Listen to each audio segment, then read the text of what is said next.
Thank you for tuning in to the BizNation podcast. My name is Kerry Zarb, and I've been helping business owners just like you go from headache to heaven in a heartbeat for over 20 years. I'll be giving you all the top advice for getting started in your business, but I'll also be speaking with some of the best business minds to inspire you with valuable insights to help you get ahead in your business. If you've ever hit a roadblock or lost your passion, then this is the podcast for you.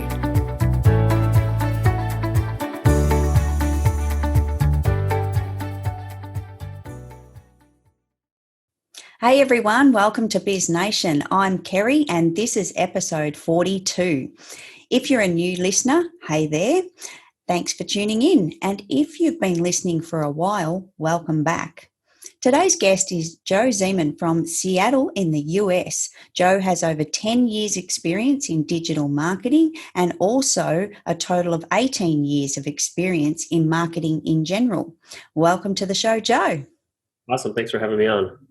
Very welcome. Great to have you here. And I'm just loving, I've started these international guests. You know, I've got people coming from all around the world on the show to share their zones of genius, which is amazing. And today, Joe, we're going to talk about Google My Business. Love the topic. Yeah, it's fantastic. I really like to bring this to the audience because I think not enough people really understand the power of Google My Business, what it can do for their business, why they need it. So we're going to unpack all of those things today from your areas of expertise, what you've seen, you know, with your clients and also helping others in this space. So, Joe, I'd first like to ask you, why should a business claim their Google My Business? So Google My Business purpose is kind of a hyper-local type of marketing. The purpose of it is really it's free marketing. I mean, every business likes to learn ways that they can market their business for free, and Google My Business is just a free way to market their business. But the results are showing up within a 2 to 3 mile radius of where the actual consumer is searching from. So even though the business owner claims it, it's more for the people doing the searches to find what they're looking for localized. Yeah. So it's got that local power. So for example, and we'll give the listeners a bit of an example. I'm in Australia, you're in Seattle, very different spaces. But if I typed in digital marketing expert, for example, here, Google knows that I'm here. So then they're going to ping to me all of my local options in that space. Whereas if you did the same search in Seattle, you would get your local results. Is that how we kind of think about it? On your IP of the IP address of the device that you're searching from. So Google knows where you're physically located.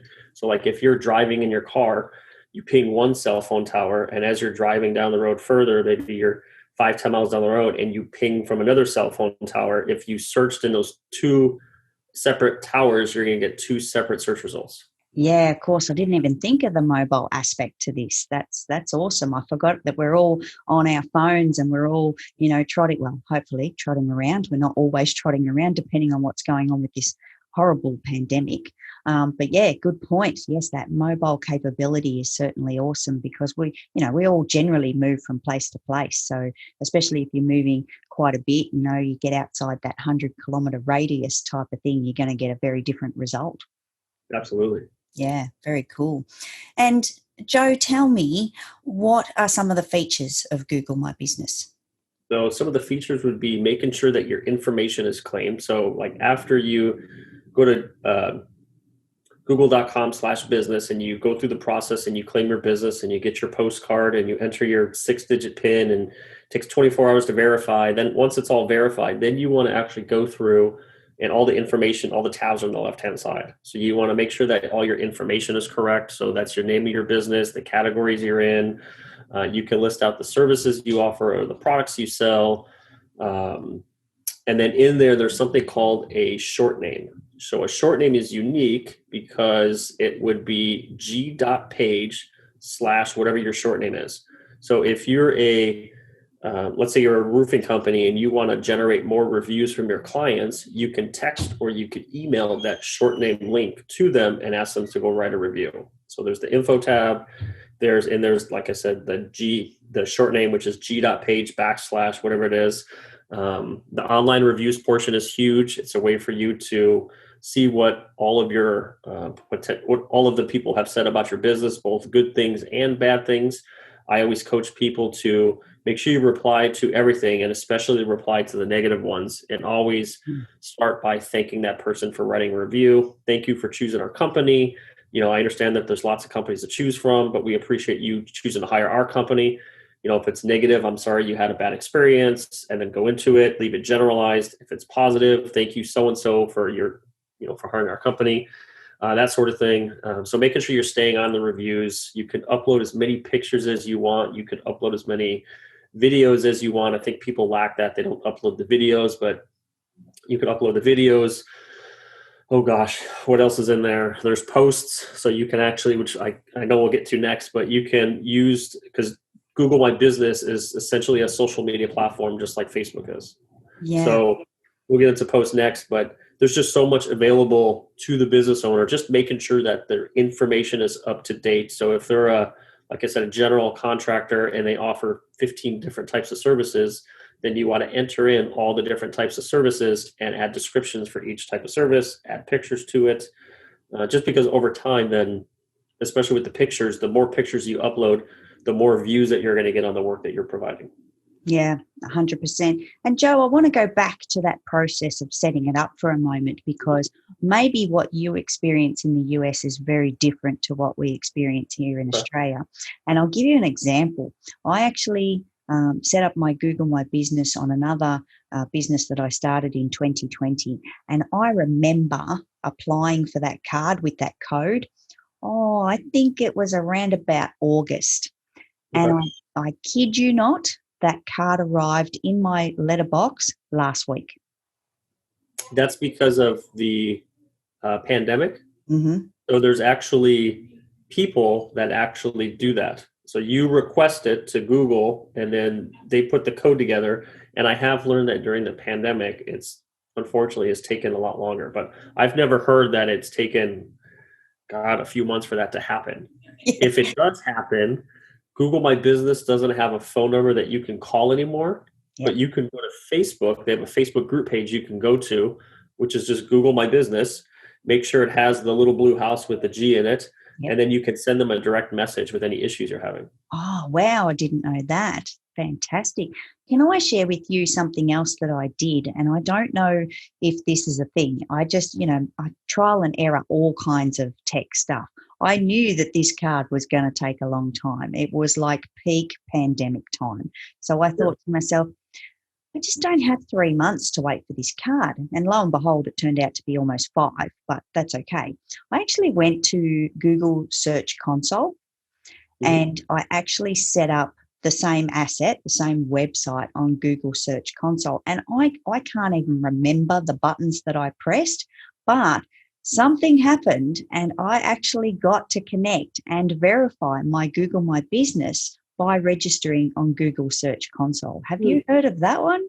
Maybe it's I'm going to write a note now. Yeah, maybe it's an Australian thing. I'm not exactly sure, and I don't even know if it is actually a thing or I just got lucky. I'm not sure. I'd love someone to come back and tell me and say, "Oh, yes, that's the thing." I told all my friends, and other friends had the same success here in Australia, but I don't know if it's a sneaky little trick or what. Maybe a sneaky little trick, because here it's just you apply, you get the digital business card.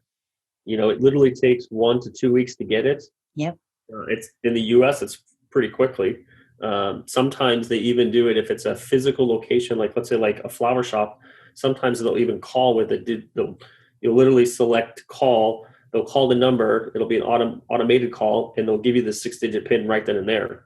Yeah. But they've steered away from that and just gone to the postcard method.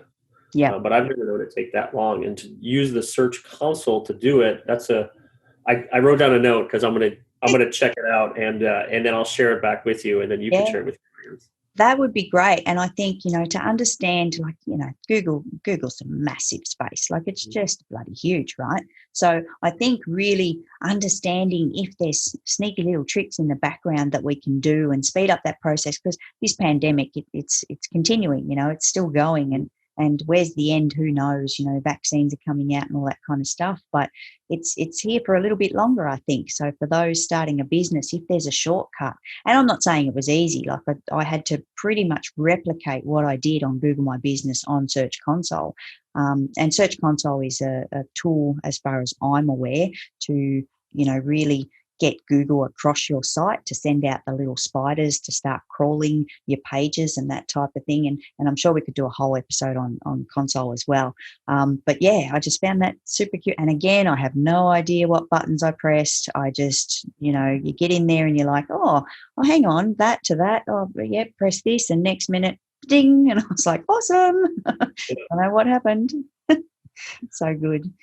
So, Joe, now we're going to talk about those posts, because this is, I think, the key. It's all well and good to set up your Google My Business, and I think a lot of business owners fall into that trap. They get this advice: set up your Google My Business, become local, be found. And Google ranking for Google My Business is massive. Like, it's just so powerful. But we've got to do something with it. We can't just, kind of set it up and walk away. It's not going to do anything if we don't give it some love, right? Right. So yeah, Google Posts is great. So it's a free way, it's another social media platform. So look at Google My Business as a social media platform. The unfortunate part is you can't schedule posts on Google My Business like you can with Facebook. So that just means you have to go in and you need a post once every 7 days. So your post actually disappears. Once you start doing posts on Google My Business, you'll start getting emails from Google saying your last post is about to expire. Please make another post.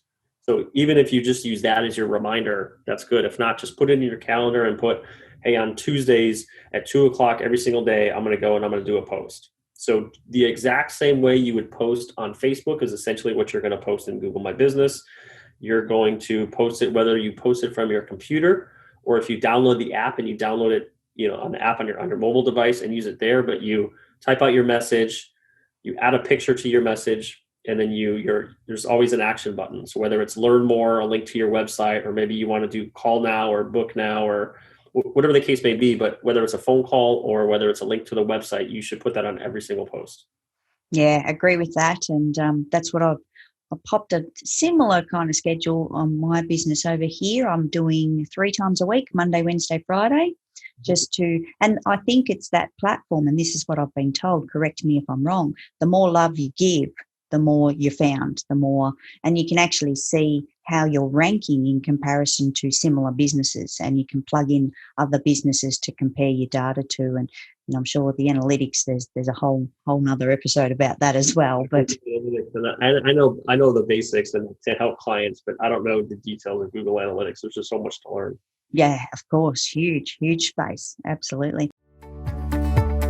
You're listening to the BizNation podcast. I would love to connect with you outside of the podcast, and you can find me on Clubhouse, Instagram, Facebook, or LinkedIn by searching my name, Kerry Zarb, or directly on my website under, you guessed it, kerryzarb.club.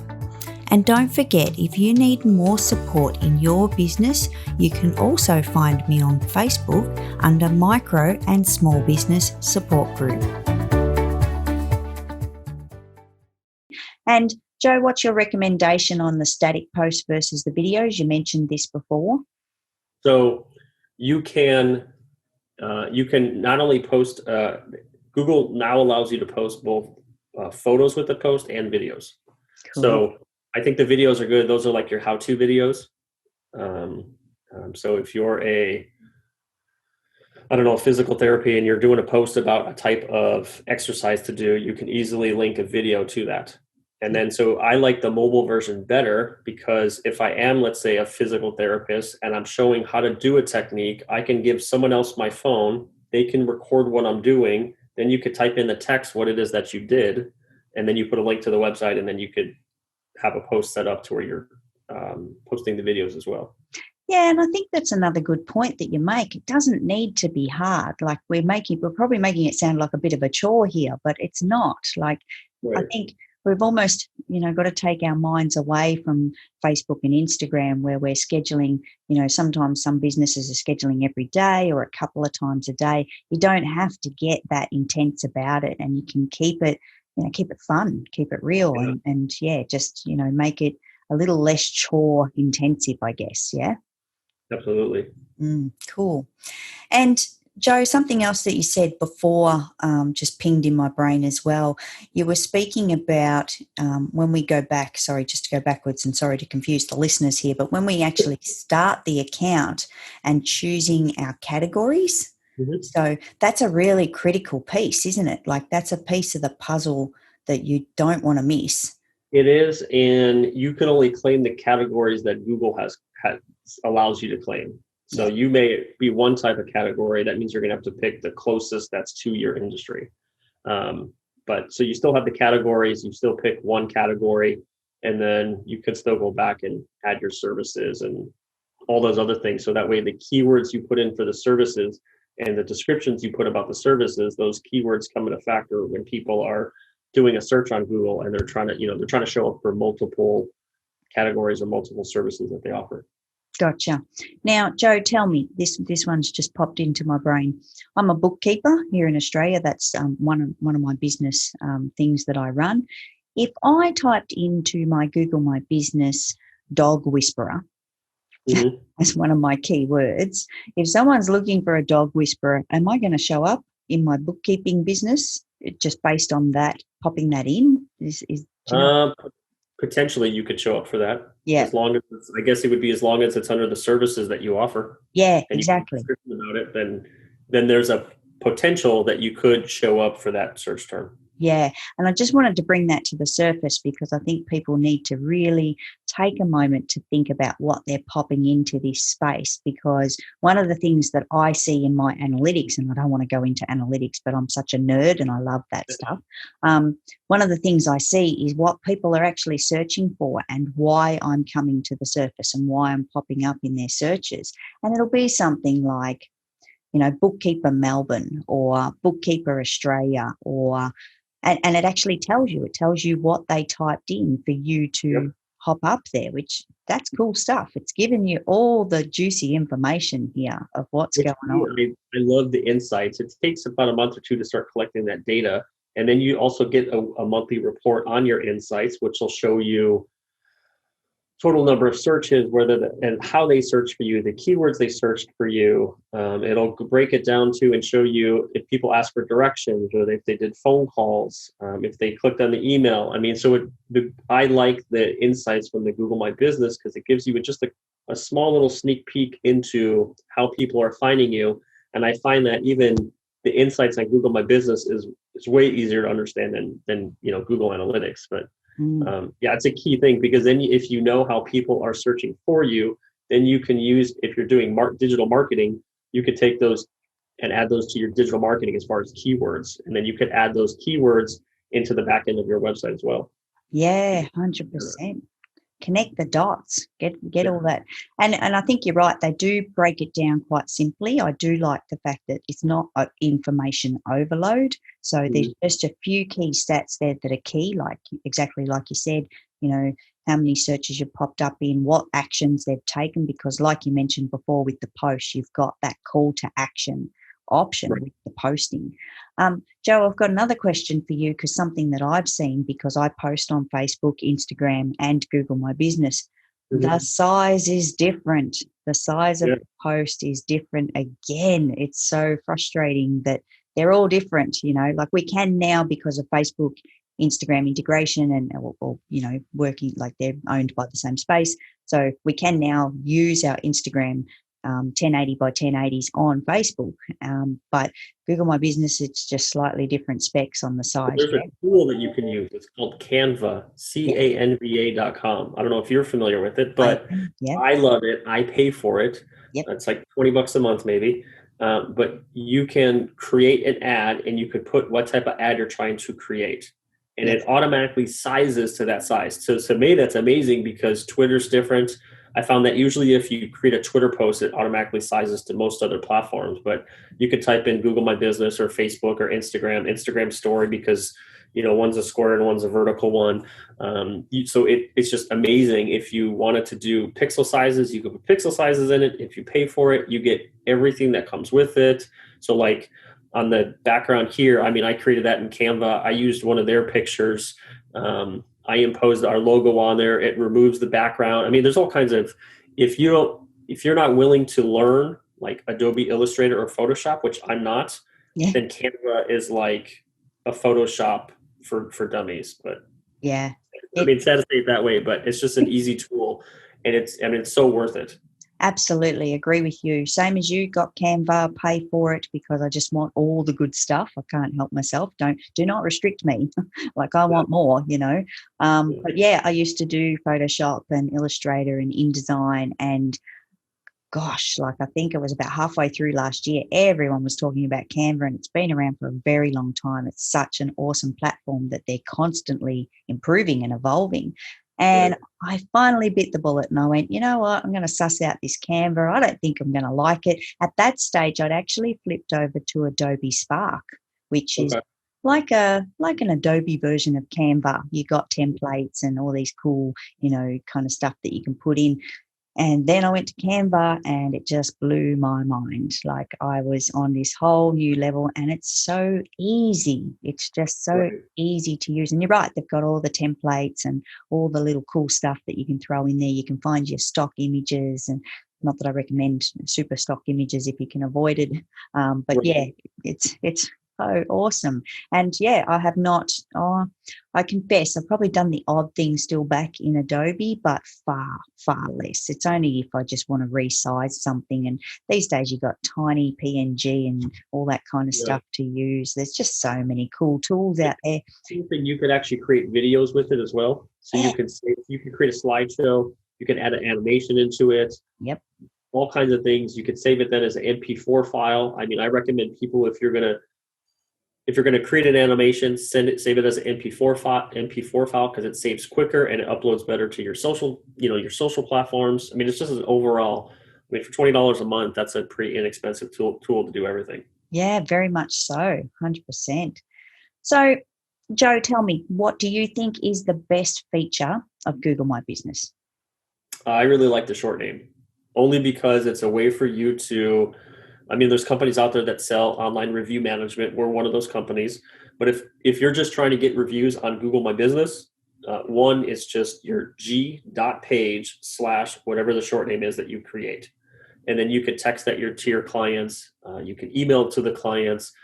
You can do it to where it's just a way for you to share your profile with them or to generate reviews or get them. I mean, I like that feature. Most people, when I go into their Google My Business, don't even have it set up because they don't know about it because most businesses are inundated with all these different tasks they need to do throughout the day. Oh, it's just another thing. Like, all right, I got my Google My Business. That's great. And I have some pictures. All right, now you want me to post. Now I need to create a short name. Now I need to go reply to the reviews. I mean, there's so many things to do, but to me, it's all worth it. I mean, you could take, if you can allot a certain day of your week for your social media. Or a certain, 3 days a week at this time for an hour, I'm going to work on my social media. So, but the short name is probably my favorite feature. And then after that, just the reviews, just going and replying to all the reviews, not just the good ones, especially to the negative ones. 100%. And that's another little ping in my brain that I wanted to go back to. So this has kind of brought it back home for me. Thank you so much. Those reviews, I've seen it too many times where I think as a consumer, we've got to put ourselves in the consumer shoes. And what that looks like is if there are negative reviews, but even the positive ones, we'll talk about that as well. The negative reviews, and what I've seen done really well in a lot of probably a very niche businesses that are high-end, high customer service, replying to the negative and saying, I'd love to chat to you about your experience. Please reach out to me. Here's my phone number is awesome, because what that actually does, and what people may not realize that it does, is it then shows the other audience that are coming to those negative reviews, something's gone wrong. You're ready to put your hand up. You're ready to help and assist and work through that problem with that customer or client or whatever it is. Because, if you just leave that negative review there, it just doesn't look good. We're all going to get them. They're a thing. They are so. And Yeah. even some of the reviews, people always want 5 stars, but 4 stars and 3-star reviews are still good, solid reviews, because then it just looks like, I mean, nothing is good for a company with, I don't think it's good to have just all 5-star reviews, Yeah. because that's not possible. And they think that you might be buying your reviews. Yes. But if you have the 4 stars and the 3-star reviews, it shows that you're a legitimate company, that there are things wrong with your company, that you're trying to work on. And like you pointed, I don't recommend people put their phone number in there, but at least put an email address like, hey, we really want to make things right. I guess you can give us a call here and ask for this person, or you can just send an email and just put in there. And then 9 times out of 10, people actually follow through with it. They're happy with the customer service, and they end up going back and changing the review. Yeah, exactly. I've seen that as well. And I think, again, it's opening that channels of communication, because as we know, there's keyboard warriors out there. Something goes wrong.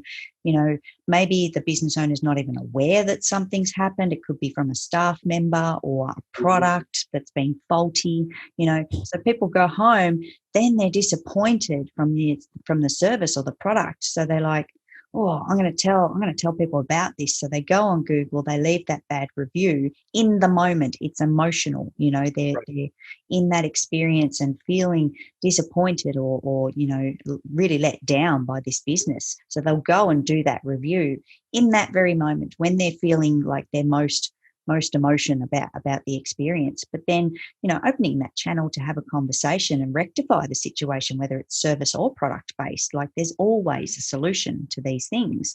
And it shows other people reading reviews, because I'm a review reader. I always do that on products and service. And just, watching that space and seeing that the business has responded and seeing that they want to resolve it. We don't know what happens after that if that review doesn't change. But it just shows me that business actually cares and actually, wants to improve. We're not perfect as business owners. None of us are. Things go wrong. Stuff falls through the cracks in the floor all the time. So, I think that communication power is there. Another question for you, Joe, just off the bat here is, what about when you think you've received a fake review? Like if someone's just, kids on school holidays got bored and went and Google bad reviews for their local businesses. What's right? I've actually seen that. So what I suggest people do, and if it's not a legitimate review, still reply to it and just say, this person who's left a review has never been a client of ours. So that way it lets the people know that are reading the reviews, oh, here's some reviews coming up, and it still shows them that the business owner took the time to go back into the reviews and still send a reply, letting the audience know that this review is not legitimate because this person has never been a client, or this person have never hired them for their services. So it still shows that extra line of communication, like you mentioned, of the businesses they want to communicate with their audience, and they're just letting them know that this is not a legitimate review. Unfortunately for the business owner, it takes their score down. So now they're at a 4.8, now they're at a 4.6 or even worse, but it still shows that they're trying to communicate with their audience. And another thing I've seen, Joe, is when suddenly a business arrives on Google My Business and they tell all of their employees and all of their friends, go and give me a review on Google just to get the star rating up and get it happening. It's a little bit of a trap, because you see on the same day, there'll be 10 reviews on the same day, and then the next day there'll be another 20 reviews, because and I look at that kind of stuff. I maybe I'm a little bit maybe I look too much, but people in Australia, running a business, I certainly say to them, that's great to do, but and definitely you want to elevate your presence, but at the same time you've got to be mindful how that comes across on the page as well. Would you agree? People may not know this, but there's actually humans at Google that actually go and read those reviews to make sure that they are legitimate reviews. Because if they're not legitimate reviews and they see like you said, 10 one day, 20 the next day, Google could actually go and remove those reviews. Oh, right. Because the only downside to me to Google My Business is, even though the owner is claiming all that information, Google still owns all that content. So if they feel like the reviews are not legitimate, then they'll just remove them altogether.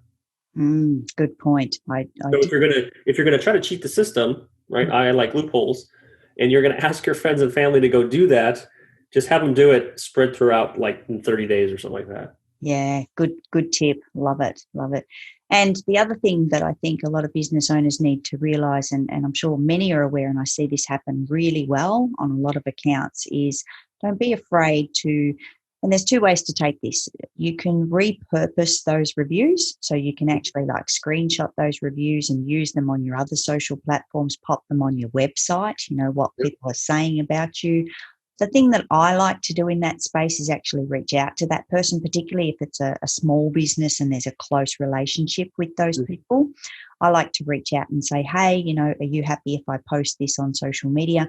But I think there's a bit of a space around, they've already put it on social media, so it's okay to then share it. They've already kind of given permission by putting it out there. How do you see that? Yeah, I mean, I agree with you there. With the websites that you have, there's different plugins depending on the platform you build on, where you can have your Google reviews just automatically on your website, so people are always seeing the reviews. If you're doing a review like Generation Company, a lot of times they have the option to where if it's a 4 or 5 star review, it automatically shares it to your Facebook page and to like Twitter, if it's done on Google. So in most business, I mean, most people don't care then if you share the review. I mean, you go the extra step, that's great, but I can tell you that most people don't go that extra step and reach out to them and let them know that you're going to share that review, because even when people are like building websites, they'll Google their name, put reviews, and it'll show all of the different sites that a review has been said about your company.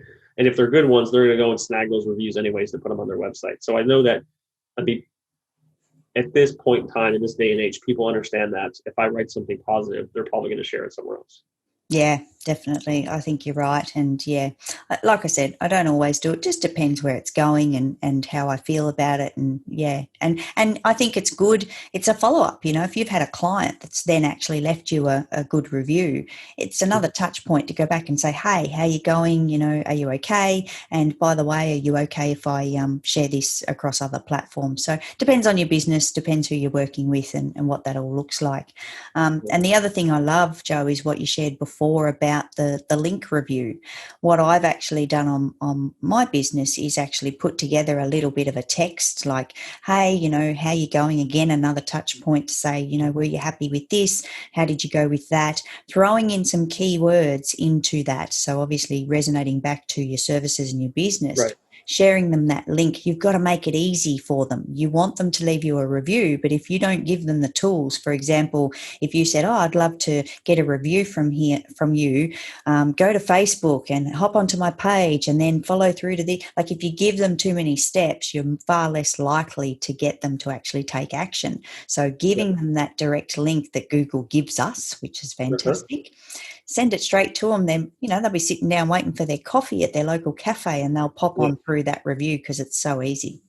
Yeah. The only thing I don't like about it is they have to have a Gmail account in order to post a review. If they don't have a Gmail, then they can't do it. And if that runs up, once again, then you just send them a social media link to your Facebook or Instagram or whatever it is, and you just ask them to go write a review there. Yeah, perfect. Awesome. Fantastic. Joe, any final tips on Google My Business? Just that every business should do it, just because it's a free way for them to market their business, especially if you're first starting out. If you're in your first year of business, I mean, don't walk, run, go do it, because it's just a free way for you to get out in front of your audience. Awesome. Fantastic advice. Thank you so much. And Joe, where can we find you? You can go to valormarketingllc.com. That's our company. And then since you're on there, hashtag Ask Valor Masterminds. We're also a podcast, and our podcast is all about business as well. So maybe we'll have to have you on our podcast next. Oh, that'd be great. That'd be awesome. We'll have to hook that up. It sounds fantastic. I'm all about guesting and, having guests and being a guest. It's just and it's a great time for podcasting at the moment. I think people are really tuning into the audio space. A lot of my listeners are either driving or doing their housework. It's really good opportunity just to have something else going on. Driving is such dead time. Like, it's such a Right. waste of time. You want to load that up. We're not supposed to. I don't know what it's like there for you, Joe, but here we're not supposed to touch our phones when we're driving. I say It that. is correct. But you just set your phone up there, you put your podcast player on, you connect it to your car, however you do it, and then just listen to the podcast. So you're maximizing your time and Exactly. kind of learning. Yeah, for sure. Joe, I'm going to pop your social links and those great things into the show notes for the listeners. This has been awesome. Thank you so much. I had a good time. It was a lot of fun. Thank you. Wonderful. Thanks, Joe. Thanks for coming on the show. For those listeners, again, if it's your first time tuning in, thank you so much for joining us. If you've been here before, you know that we're dropping our episodes every week on a Tuesday. That's Australian Day Tuesday. And we've also got the Facebook group. So if you wanted to connect with me, I hang out there a lot. That is Micro and Small Business Support Group on Facebook. Thanks for joining us today, and I hope you enjoyed the show.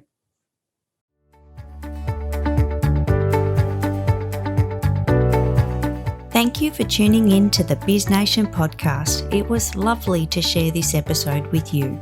Remember to subscribe to catch all future episodes, and I'd also very much love it if you'd leave me a rating or a review. Until next time, remember that you can also go from headache to heaven in a heartbeat.